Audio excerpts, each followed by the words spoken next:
Good morning students. இப்ப பார்க்க போறது என்ன அப்படின்னா மாறா விசையினால் செய்யப்பட்ட வேலை. அதை பத்தி நம்ம பார்க்க போறோம். சரிங்களா? இப்ப ஒரு பொருள் மேல F அப்படிங்கிற ஒரு மாறா விசை செயல்பட்டு, சரிங்களா, அப்ப செயல்படும் போது என்ன ஆகும்னா அந்த பொருளானது என்ன அப்படின்னா இடப்பெயர்ச்சி அடையும். அப்ப எவ்வளவு இடப்பெயர்ச்சி அப்படின்னா dr அப்படிங்கிற சிறு இடப்பெயர்ச்சி ஏற்பட்டுச்சு அப்படின்னா அங்க செய்யப்பட்ட சிறு வேலை என்ன சொல்றாங்க, dw அப்படின்னு நம்ம சொல்றோம். சரிங்களா? ஒரு பொருள் மேல என்ன செயல்படுதுன்னா Fங்கிற மாறா விசையானது செயல்படுது. சரிங்களா? அப்ப மாறா விசை செயல்படும் போது அந்த பொருள் என்ன அப்படின்னா இடப்பெயர்ச்சி அடையும். எவ்வளவு தூரம் இடப்பெயர்ச்சி அடையும்னா சிறு இடப்பெயர்ச்சி dr அப்படிங்கிற சிறு இடப்பெயர்ச்சி ஏற்பட்டுச்சுன்னா அங்க செய்யப்பட்ட சிறு வேலை என்ன அப்படின்னா dw. அப்ப இதுக்கிடையே மூன்றுக்கு தொடர்பு என்ன அப்படின்னா dw equal to f dr cos theta. f dr cos theta. சரிங்களா? இப்படி ஒண்ணு தொடர்பு. இங்க ri தொடக்க நிலை அப்படிங்கிறது ri மற்றும் அதே மாதிரி இறுதி நிலை அப்படிங்கிறது rf. சரிங்களா? அப்ப தொடக்க நிலை ri மற்றும் தொடக்க இறுதி நிலை rf என்ன அப்படின்னா இடப்பெயர்ச்சி. அப்ப இந்த இடப்பெயர்ச்சி ஏற்படுத்த செய்யப்பட்ட மொத்த வேலை இது ri அப்படிங்கிறது தொடக்க நிலை, rf அப்படிங்கிறது இறுதி நிலை இடப்பெயர்ச்சி. அப்ப இந்த இடப்பெயர்ச்சியை ஏற்படுத்த செய்யப்பட்ட மொத்த வேலை என்ன அப்படின்னா w. அப்ப என்ன பண்ண நம்ம தொகையீடு செய்வோம். அதாவது இன்டெகிரல் ri rf dw. சரிங்களா? அப்ப dw அப்படிங்கிறது என்ன, f dr cos theta. அப்ப therefore ri rf f dr cos theta. சரிங்களா? இங்க பார்த்தோம் அப்படின்னா f cos thetaங்கிறது மாறாத மதிப்பு. சரிங்களா? அப்ப என்ன பண்ண மாறாத மதிப்பு மாதிரி நம்ம அதை நம்ம வெளியில கொண்டு வந்துடணும். வெளியே கொண்டு வரும்போது f cos theta. சரிங்களா? Integral ri rf dr. சரிங்களா? f cos thetaங்கிறது என்ன அப்படின்னா இங்க வந்து என்னது மாறாத மதிப்பு கொண்டது. ஆனா மாறாத மதிப்பு நம்ம அதை நம்ம வெளியில கொண்டு வந்துடணும். அது கான்ஸ்டன்ட். சரிங்களா? அப்ப என்ன பண்ண நம்ம வெளியில கொண்டு வந்துடணும். அப்ப என்ன பண்ணலாம், இது இன்டெகிரல் பண்ண என்ன வரும், நம்மளுக்கு வேல்யூ என்ன வரும் நம்மளுக்குங்க, equal to f cos theta. இது இன்டெகிரல் பண்ணலாம். இன்டெகிரல் dx ன்றது x வரும். அதே இன்டெகிரல் dr அப்படிங்கிறது r. அப்ப r லிமிட் என்ன அப்படின்னா இங்க rf இங்க ri. அப்ப லிமிட் அப்ளை பண்ணி நம்ம எழுதலாமா? அப்ப therefore f cos theta upper limit minus lower limit rf minus ri. சரிங்களா? இதுதான் மாறா விசையால் செய்யப்பட்ட வேலை w equal to f cos theta rf minus ri. சரிங்களா? உங்களுக்கு ஒரு வரைபடம் கூட கொடுத்திருப்பாங்க ஒரு. சரிங்களா? மாறா விசையால் செய்யப்பட்ட வேலை இது வந்து f cos theta x, இது y, இங்க வந்து பார்த்தோம் அப்படின்னா r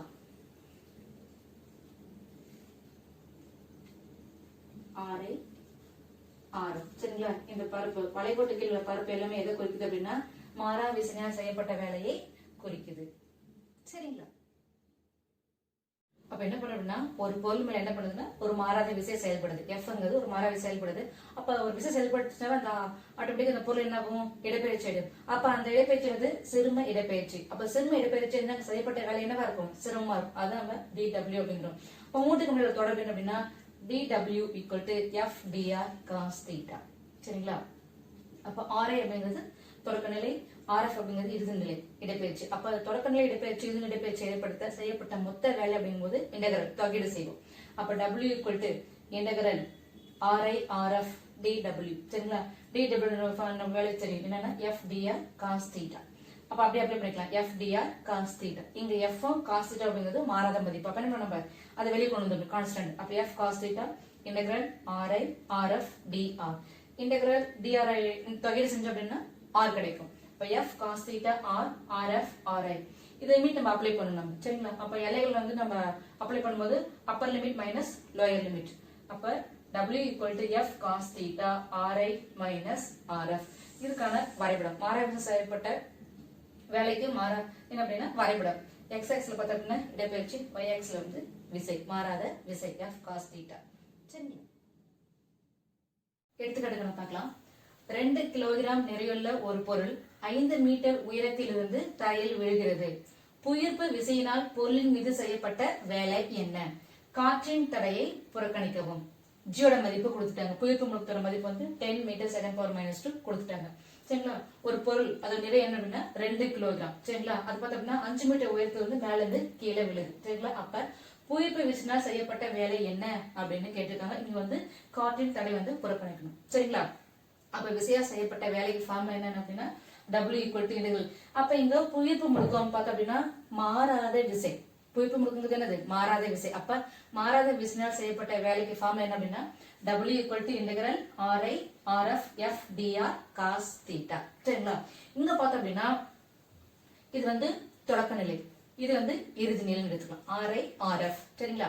அதே மாதிரி இங்க செயல்படக்கூடிய விசை என்ன அப்படின்னா புவியீர்ப்பு விசை. அப்ப பொருள் எப்படி வருது? மேல இருந்து கீழே விழுது. சரிங்களா? அப்ப இடப்பெயர்ச்சியும் அது செயல்படக்கூடிய விசையும் பார்த்தோம் அப்படின்னா என்னது? ஒரே கோணம் சொல்லலாம், ஒரே கோணம். அப்ப புவியீர்ப்பு விசையும் அதோட இடப்பெயர்ச்சி பார்த்தோம்னா ஒரே கோணம், அது ஒரே திசை, ஒரே டைரக்ஷன்ல இருக்கு. அப்ப அங்க ஆங்கிள் பார்த்தா என்ன இருக்கும்? 0வா இருக்கும். அப்ப விசை என்ன விசை செயல்படுது? புவியீர்ப்பு விசை, அதாவது mg. சரிங்களா? அதான் எழுதிக்கோ. அப்ப F cos θங்கிறது மாறாத மதிப்பு, கான்ஸ்டன்ட் வேல்யூ. அதை நம்ம வெளியே எடுத்தாச்சு. அப்ப F cos θ integral Ri Rf dr equal Fங்கிறது என்னது? mg, புவியீர்ப்பு விசை mg cos θ Rf minus Ri. மேல இருந்து கீழே விழுது ஃபார்முலா Rf minus Ri. சரிங்க. கோணம் எவ்வளவுங்க? θ டிகிரி. கோணங்கிறது என்னன்னா θ டிகிரி இடப்பெயர்ச்சிக்கும் அது மீது செயல்படக்கூடிய விசை என்ன அப்படின்னா சேம் ஆங்கிள். அப்ப கோணம் ஒரே மாதிரி இருக்கும். அப்ப ஆங்கிள் என்னவா இருக்கும்? 0. அப்ப cos ஜோட மதிப்பு என்ன அப்படின்னா 1. இடப்பெயர்ச்சி Rf minus Ri equal to எவ்வளவு அப்படின்னா 5 மீட்டர். மேல இருந்து கீழே விழுது. ஆரம்ப நிலை இறுதி நிலை இடப்பெயர்ச்சி எவ்வளவு அப்படின்னா 5 மீட்டர். இது 5 மீட்டர். அப்ப இந்த ஃபார்முலா சப்ஸ்டிட்யூட் பண்ணலாங்களா? அப்ப W = mg Rf minus Ri. வேற எப்படி சப்ஸ்டிட்யூட் பண்ணலாம்? m ஓட மதிப்பு என்ன அப்படின்னா 2. 2 இன்டு g ஓட மதிப்பு கொடுத்திருக்காங்க, புவியீர்ப்பு முடுக்கம் 10 இன்டு இடப்பெயர்ச்சி Rf minus Ri என்ன அப்படின்னா 5 மீட்டர். அப்ப இன்டு 5 எல்லாத்தையும் மல்டிப்ளை பண்ணா கிடைக்கிற மதிப்பு என்னன்னா W = 100 ஜூல். அப்ப புவியீர்ப்பு விசையினால் பொருள் மீது செய்யப்பட்ட வேலையோட மதிப்பு என்ன அப்படின்னா 100 ஜூல். சரிங்களா? எடுத்துக்காட்டு கணக்கு 4.3 பார்க்கலாம். சரிங்களா? படத்தில் காட்டி உள்ளவாறு நிறை m = 1 கிலோகிராம் கொண்ட ஒரு பொருள் θ, அதாவது கோணம் θ = 30 டிகிரி சாய்வு கோணம் கொண்ட 10 மீட்டர் நீளமுள்ள உராய்வற்ற தளத்தில் மேலிருந்து கீழ் நோக்கி சறுக்குகிறது. புவியீர்ப்பு விசை மற்றும் செங்குத்து விசையினால் பொருளின் மீது செய்யப்பட்ட வேலையை கணக்கிடுக. சரிங்களா? இந்த ஜியோட மதிப்பு கொடுத்தாச்சு. புவியீர்ப்பு முடுக்கம் வந்து 10 மீட்டர் செகண்ட் பவர் -2. சரிங்களா? 1 கிலோகிராம் கொண்ட ஒரு பொருள்னு பார்த்தோம் அப்படின்னா உராய்வற்ற சாய்தளத்துல மேல இருந்து கீழே வருது. சரிங்களா?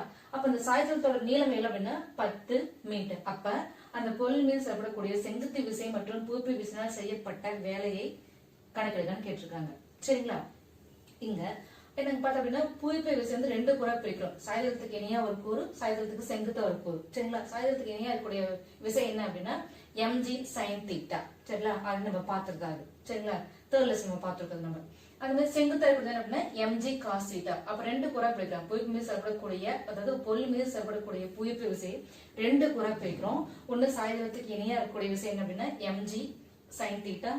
அதே சாய்தளத்துக்கு செங்குத்தா இருக்குது அப்படின்னா mg cos θ அப்படின்னு நம்ம வந்து பிரிக்கிறோம். சரிங்களா? இங்க பார்த்தோம் அப்படின்னா சாய்தளத்து பொருள் முடுக்கம் அடைவதற்கு என்ன விசை பார்த்தோம்னா g sin θ. அந்த டைரக்ஷன் அந்த பொருளானது முடுக்கம் அடையுது. சரிங்களா? அப்ப பொருளானது இந்த இயக்கம் முடிகிற வரைக்குமே பார்த்தோம்னா mg sin θ அப்படிங்கிறது ஒரு மாறாத மதிப்பை பெற்றிருக்கும். சரிங்களா? அப்ப F = என்ன அப்படின்னா mg sin θ.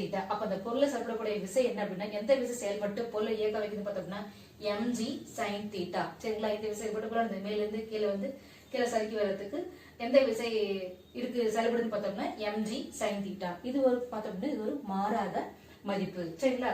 அப்ப செய்யப்பட்ட வேலைங்கிறது என்ன? அப்ப W = F dr வெக்டர். அப்ப F dr cos π. சரிங்களா? அப்ப mg sin θ.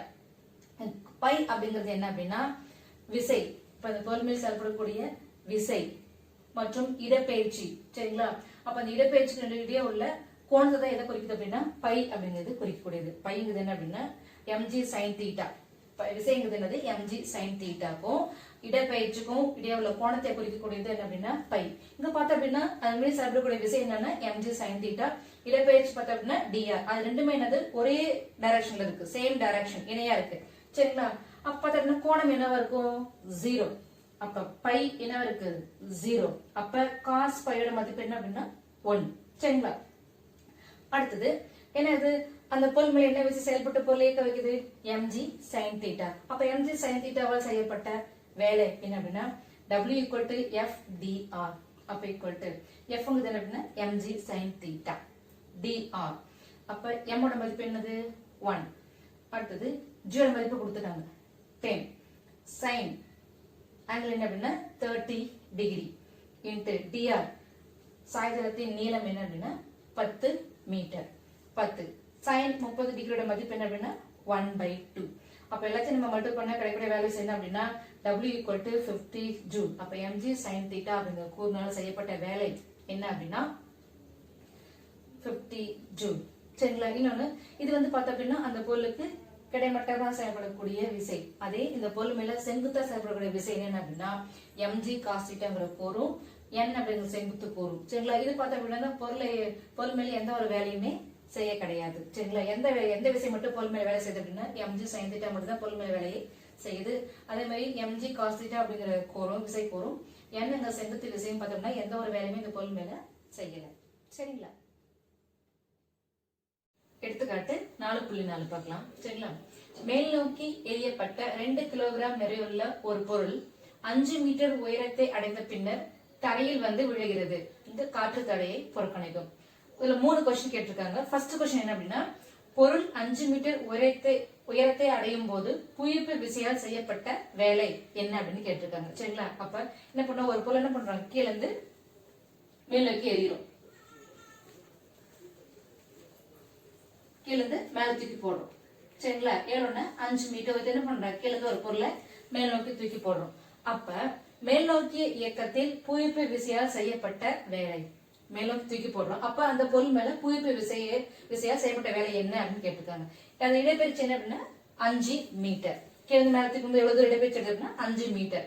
அப்ப அது மாதிரி செயல்படக்கூடிய விசை என்ன அப்படின்னா புவியீர்ப்பு விசை F equal to mg. அப்ப செய்யப்பட்ட வேலை, அப்ப புவியீர்ப்பு விசைங்கிறது ஒரு மாறாத விசை. அப்ப மாறாத விசை செய்யப்பட்ட வேலைக்கு ஃபார்முலா என்ன அப்படின்னா என்னது மேல் நோக்கி இருக்கும்போது அப்ப W மேல் equal to work done செய்யப்பட்ட வேலை W மேல் equal to F dr cos θ அப்படிங்கிறது ஃபார்முலா. சரிங்களா? இங்க பார்த்தோம் அப்படின்னா விசை அது மேல செயல்படக்கூடிய விசை எந்த டைரக்ஷன்ல இருக்கும்? திசையில கீழ் நோக்கி இருக்கும். சரிங்களா? அந்த பொருள் இடப்பெயர்ச்சி எப்படி இருக்கும்? மேல் நோக்கி இருக்கும். அப்ப ரெண்டுக்கும் இடைப்பட்ட கோணம் எவ்வளவு அப்படின்னா சரிங்களா இடப்பெயர்ச்சி dr. விசை எந்த டைரக்ஷன் செயல்படும் அப்படின்னா அப் டைரக்ஷன் விசை F equal to mg. அப்ப இடப்பெயர்ச்சியும் விசையும் இடைப்பட்ட கோணம் எவ்வளவு அப்படின்னா 180 டிகிரி. தீட்டா equal என்ன அப்படின்னா 180 டிகிரி. சரிங்களா? தீட்டா equal என்ன அப்படின்னா 180 டிகிரி. சரிங்களா? அப்ப F dr cos θ. F ங்கிறது என்னது mg. dr cos θ ஓட மதிப்பு எவ்வளவுனா 180 டிகிரி. m ஓட மதிப்பு என்ன? பொருள் நிறைய என்னன்னா 2. g புவியீர்ப்பு முடுக்கம் என்ன அப்படின்னா 10 into dr அப்படிங்கிறது இடப்பெயர்ச்சி 5 into cos 180 டிகிரி மதிப்பு என்னன்னா -1. எல்லாத்தையும் நம்ம மல்டிபிள் பண்ணோம் அப்படின்னா பெருக்கணும் அப்படின்னா மேல் நோக்கி அதாவது பொருளானது மேல் நோக்கி இயக்கத்தில் இருக்கும்போது புவியீர்ப்பு விசையால் செய்யப்பட்ட வேலை என்ன அப்படின்னா W மேல் equal to -50 ஜூல். சரிங்களா? இரண்டாவது கொஸ்டின் பொருள் மீண்டும் தரையை அடையும் போது புவியீர்ப்பு விசையால் செய்யப்பட்ட வேலை என்ன அப்படின்னு கேட்டிருக்காங்க. அந்த பொருள் மீண்டும் என்ன பண்ணது மேல போயிட்டு அப்படி கீழே வருது. சரிங்களா? அப்ப புவியீர்ப்பு விசையால் செய்யப்பட்ட வேலை இங்க பார்த்தோம் அப்படின்னா பொருளோட இடப்பெயர்ச்சியும் அது மீது செயல்படக்கூடிய விஷயம் பார்த்தோம் அப்படின்னா சேம் டைரக்ஷன் ஒரே திசை தான். சரிங்களா? அப்ப கோணம் என்னவா இருக்கும்? 0. கோணம் என்ன அப்படின்னா 0. அப்ப செய்யப்பட்ட வேலை W கீழ் நோக்கி இருக்கும்போது F dr cos θ. F ங்கிறது என்னது புவியீர்ப்பு விசை mg dr cos கோணம் என்ன அப்படின்னா 0 டிகிரி. சரிங்களா? அப்ப m ஓட மதிப்பு 2, g ஓட மதிப்பு வந்து 10, இடப்பெயர்ச்சி வந்து 5. cos 0 டிகிரியோட வேல்யூ என்ன அப்படின்னா cos 0 ஓட மதிப்பு என்ன அப்படின்னா 1. சரிங்களா? அப்ப ரெண்டையும் எல்லாத்தையும் மல்டிபிள் பண்ண அப்படின்னா கிடைக்கூடிய மதிப்பு என்ன அப்படின்னா அதாவது பொருள் மீண்டும் தரை அடையும் போது புவியீர்ப்பு செய்யப்பட்ட வேலை என்ன அப்படின்னா 100 ஜூல். தேர்ட் கொஸ்டின், பொருளின் முழு பயணத்தின் போது, அதாவது மேல் நோக்கிய மற்றும் கீழ் நோக்கிய இயக்கம், புவியீர்ப்பு விசையினால் செய்யப்பட்ட மொத்த வேலை என்னன்னு கேட்டிருக்காங்க. சரிங்களா? அப்ப மொத்த வேலை என்ன அப்படின்னா, மேல் நோக்கி போகும்போது மொத்த என்ன வேலை பிளஸ் கீழ் நோக்கி இருக்கும்போது வேலை. மேல் நோக்கி எறியும் போது வேலை என்ன அப்படின்னா -100 ஜூல். அதே மாதிரி கீழ் நோக்கி வரும்போது புவியீர்ப்பு விசை செய்யப்பட்ட வேலை என்ன அப்படின்னா +100 ஜூல். அப்ப டோட்டல் என்ன இருக்கு? செய்யப்பட்ட மொத்த வேலை, புவியீர்ப்பு விசையால் செய்யப்பட்ட மொத்த வேலை என்ன இருக்குங்க? 0. சரிங்களா? அப்ப பொருள் வந்து மேல் நோக்கி எறியப்படும் போது பார்த்தோம்னா புறக்காரணிகளால் அந்த பொருளுக்கு என்னது? ஆற்றலானது கிடைக்குது. அதை கீழ் நோக்கி தரையை அடையும் போது அந்த பெறப்பட்ட ஆற்றலானது என்னது? புவிப்பரப்புக்கு, அதாவது தரைக்கு என்னது? மாற்றப்படுது. சரிங்களா? எடுத்துக்காட்டு கணக்கு பார்க்கலாம். 4.5 ஒரு பளு தூக்குபவர் 250 கிலோகிராம் நிறையை 5000 நியூட்டன் விசையால் 5 மீட்டர் உயரத்துக்கு தூக்குகிறார். சரிங்களா? இதுல ஒரு 3 கொஸ்டின் கேட்டிருக்காங்க. ஃபர்ஸ்ட் கொஸ்டின் என்ன அப்படின்னா, பளு தூக்குபவரால் செய்யப்பட்ட வேலை என்ன? சரிங்களா? ஒரு பொருள் இருக்கு, அது வெயிட் என்ன அப்படின்னா 250 கிலோகிராம். 5000 நியூட்டன் விசையை கொடுத்து என்ன பண்றாரு? 5 மீட்டர் உயரத்துக்கு தூக்குறாரு. அப்ப அவர் செஞ்ச வேலை என்ன? அப்ப W பளு தூக்குபவர், FWH cos θ. அப்ப விசையும் இடப்பெயர்ச்சி என்னது? ஒரே திசை தான், ஒரே டைரக்ஷன். அப்ப கோணம் என்ன இருக்காங்க? 0. அப்ப θ = 0 டிகிரி. FW எவ்வளவு விசை அப்படின்னா 5000 இன்டு H உயரம் 5 cos θ 0 டிகிரி. அப்ப 5000 இன்டு 5 என்பது 25000. cos 0 மதிப்பு என்ன அப்படின்னா cos 0 மதிப்பு என்ன 1. அப்ப பளு தூக்குபவர் செய்யப்பட்ட வேலை என்ன அப்படின்னா 25000 ஜூல். இது நம்ம கிலோ ஜூலுக்கு மாத்திக்கலாம். 25 கிலோ ஜூல். அடுத்தது இரண்டாவது கொஸ்டின் என்ன அப்படின்னா, புவியீர்ப்பு விசையால் செய்யப்பட்ட வேலை என்ன? புவியீர்ப்பு விசை செய்யப்பட்ட வேலை, அப்ப W ஈர்ப்பு விசை செய்யப்பட்ட வேலைங்கிறது FWH cos θ. சரிங்களா? அப்ப அந்த பொருள் மேல் செய்யப்பட்ட வேலை விசை, புவியீர்ப்பு விசை என்னது? கீழ்நோக்கிய திசையில இருக்கும். சரிங்களா? அந்த பொருள் என்னது? அவர் தூக்குறாரு. அப்ப அங்க புவியீர்ப்பு விசை எப்படி செய்யப்படும்? கீழ்நோக்கிய திசையில செயல்படும். அப்ப கோணம் என்னவா இருக்கு அப்படின்னா θ = 180 டிகிரி. சரிங்களா? அப்ப FW என்ன விசை இங்க செயல்படுது? புவியீர்ப்பு விசை mg h cos 180 degree. m ஓட மதிப்பு என்ன அப்படின்னா 250 இன்டு g ஓட மதிப்பு என்ன அப்படின்னா 10. அதே மாதிரி h உயரத்தோட மதிப்பு என்னன்னா 5. cos 180 டிகிரியோட மதிப்பு என்ன அப்படின்னா -1.